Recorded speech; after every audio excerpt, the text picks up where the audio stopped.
While stay stitching doesn't seem like a big deal, it's actually a very important part of the garment construction process, and this video will cover why and how to do it. What is stay stitching?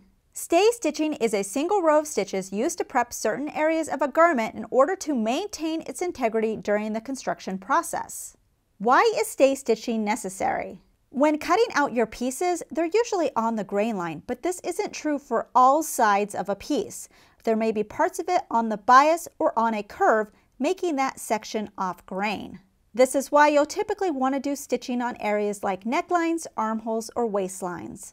If you gently pull a section and it has a stretch, stay stitch it. If you're unsure, you can still do it as it won't hurt the construction. This applies even to non-stretchy woven fabrics. What happens if you don't stay stitch? It seems like such a small thing, but if you skip stay stitching, these areas can become stretched out or distorted during construction. It could be hard to match up pieces later, or it won't drape properly when finished. Stay stitching should be done after you cut out your pieces, but before you start construction. It's considered prep work, so it's usually the first step in the directions. In directions, it will look something like this. An arrow will show the direction to sew, so there'll be the least amount of stretching. In this example, I'll start at one shoulder and sew to the center of the neckline. Then I'll start at the other shoulder and sew to the center of the neckline again. If you're unsure, sew from top to bottom. Select a smaller stitch length when sewing a stay stitch, so you want to choose a 2 or a 1.5.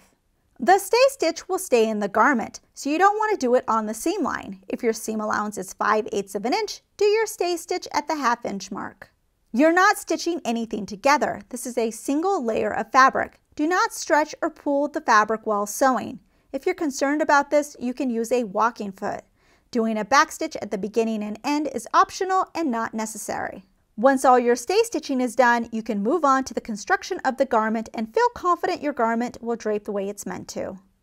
We hope you enjoyed this tutorial. Please subscribe and click the bell icon to get notified of our new releases. Also check out ProfessorPincushion.com to view our complete library with well over 450 sewing tutorials.